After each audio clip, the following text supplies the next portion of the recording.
On March 1st, it was confirmed that Iran's supreme leader, Khamenei, had died in a U.S. Israeli coalition attack. On March 8th, Khamenei's second son, Mojtaba, was named the new supreme leader. During the ceremony, when Mojtaba pledged allegiance, he was not present. Instead, the Iranian Revolutionary Guard, IRGC, used a cardboard cutout of him. Some online users pointed out that Iran is now being led by the commander of the Islamic Revolutionary Guard Corps, with Mojtaba as a figurehead, meant to draw the fire of the U.S. Israeli coalition. CNN reported on March 11th that Mojtaba had a broken foot, bruising around his left eye, and multiple scratches on his face. On March 12th, Mojtaba appeared on national television, delivering his first public statement since taking power, claiming that Iran would continue blocking the Strait of Hormuz as a pressure tactic against its enemies. However, Mojtaba himself has not made any public appearances. Analyst Zhao Ming believes that Mojtaba is clearly being forced into this position by the IRGC, meaning he is under their control. In January, anti-government protests erupted in Iran, and authorities responded with violent repression, killing at least 35,000 people. The U.S. Israeli coalition airstrikes on Iran's Islamic regime were met with joy from the Iranian people, who thanked President Trump. Inside Iran, there have also been chants calling for Mojtaba's death. Karim Sajadpour, a senior fellow at the Carnegie Endowment for International Peace, told CNN that he had asked someone who had known Mojtaba for many years. "How does Mojtaba plan to govern the country?" he asked.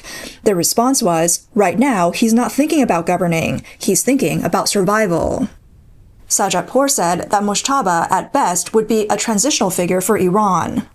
Interestingly, Beijing's response to Mojtaba's rise to power has been subtle. Russian President Vladimir Putin quickly sent his congratulations on March 9th, but Chinese President Xi Jinping has yet to congratulate Mojtaba on his election. Nikkei senior columnist Kazuki Nakazawa wrote that Xi Jinping is caught between his long-standing relationship with Khamenei and his ties with the U.S.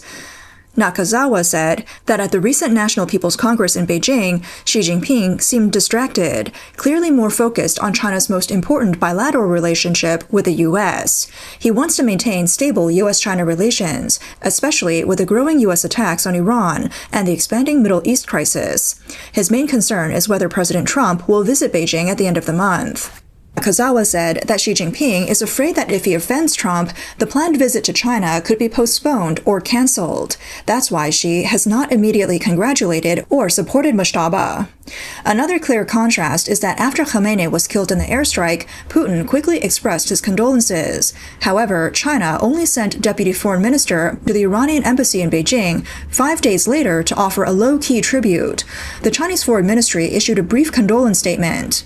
In China, the highest level of diplomatic condolences involves the head of state visiting personally, such as Xi Jinping paying tribute to Vietnam's former Secretary General and Cuba's former president. Next, the vice president typically performs the tribute, like Wang Qishan paying respects to Queen Elizabeth II.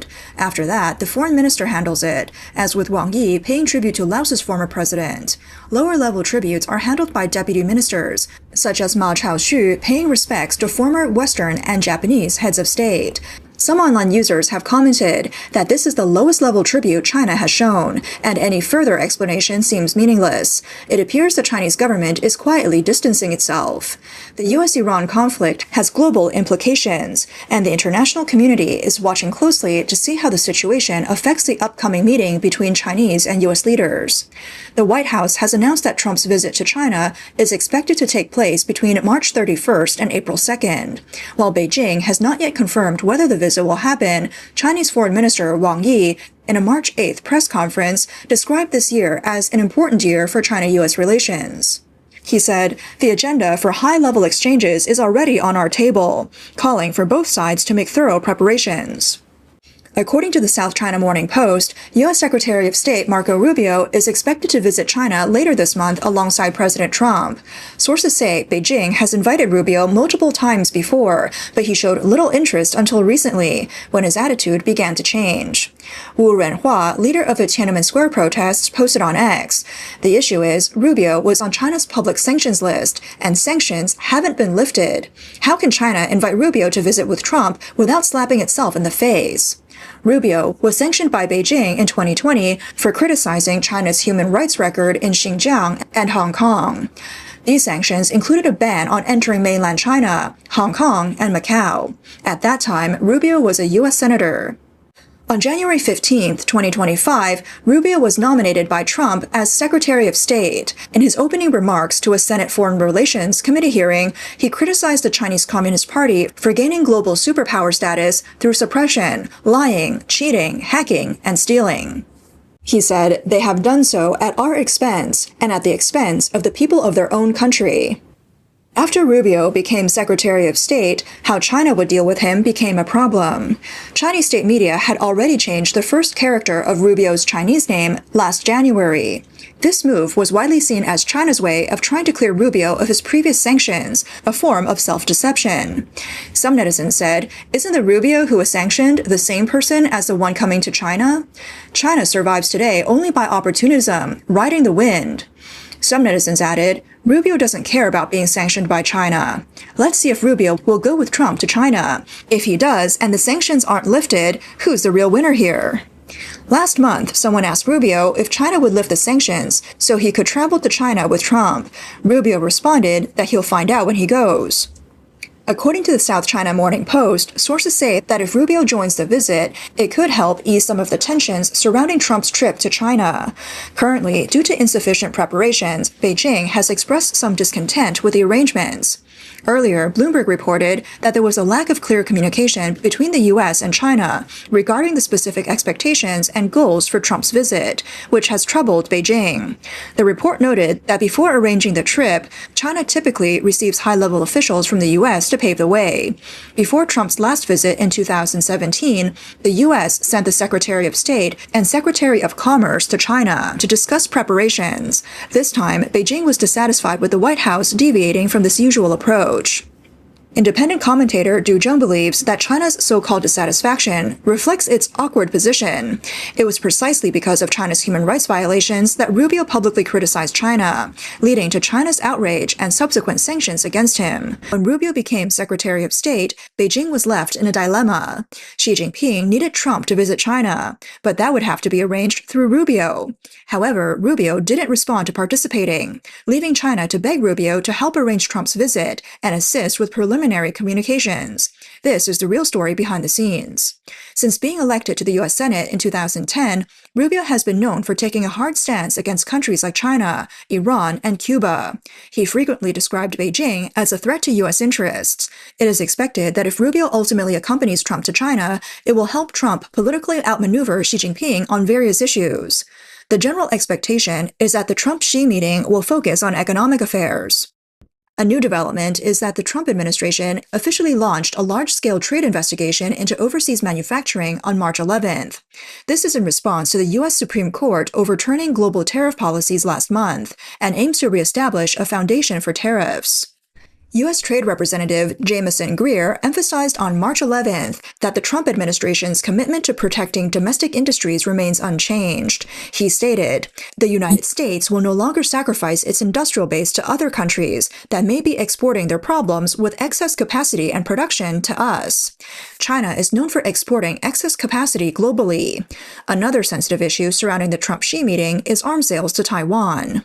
On March 13th, Reuters quoted sources familiar with the Trump administration's thinking, stating that Trump plans to sign a major arms sale to Taiwan after completing his visit to China.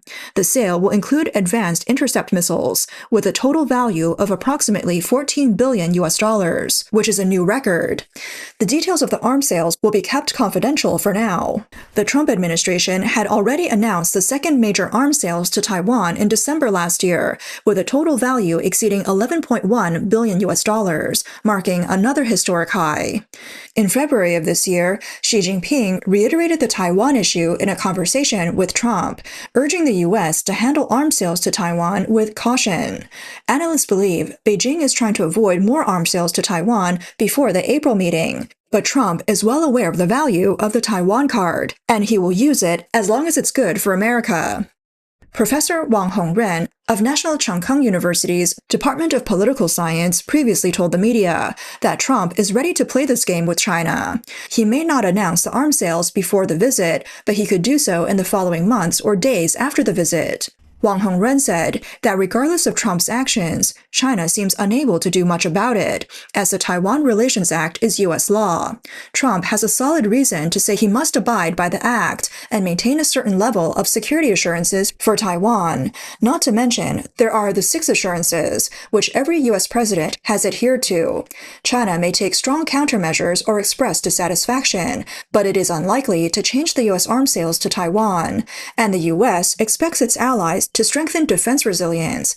On March 11th, a U.S. Navy P-8A Poseidon anti-submarine patrol aircraft crossed the Taiwan Strait in international airspace.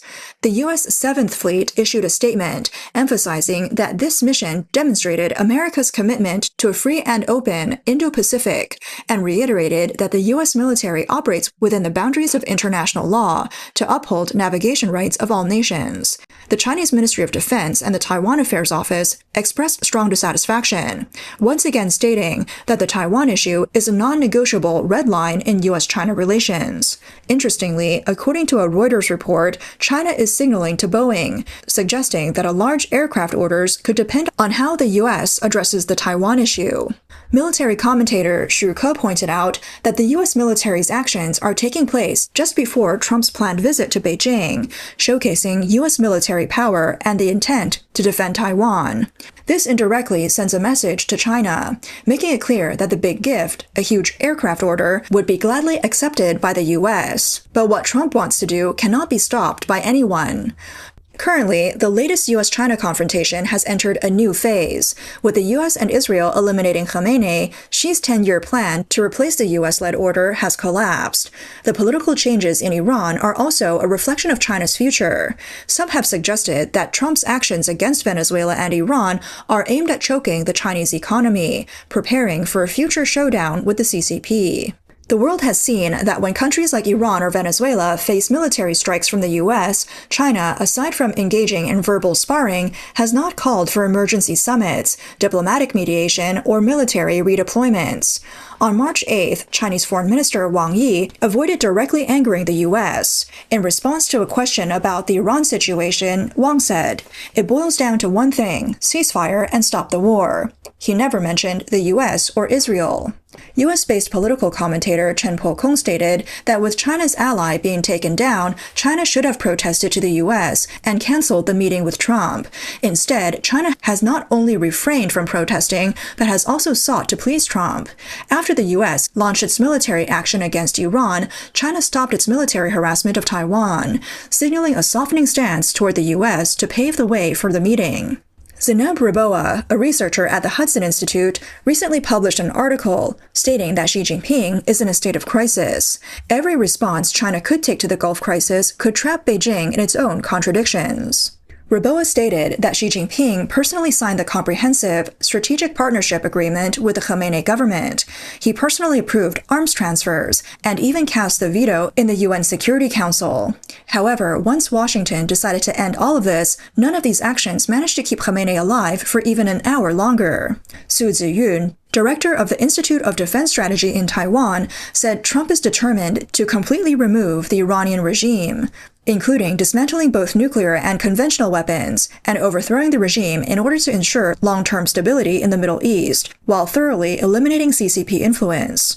Several analysts pointed out that Iran will not see true peace in the short term. If U.S. and Israeli forces fail to act swiftly, the situation may drag on for more than 4 weeks. Experts on Chinese issues, Yue Shan, said that the CCP thrives in murky waters, infiltrating the globe with the aim of ultimately overturning the U.S. Now, the U.S. is detonating the CCP's hidden mines in the Americas and the Middle East, aiming to restore order and ultimately eliminate the CCP's evil influence. Throughout this process, the Trump administration will deepen its understanding of the CCP. As long as the anti-communist stance remains firm, the CCP's influence will only weaken or even vanish.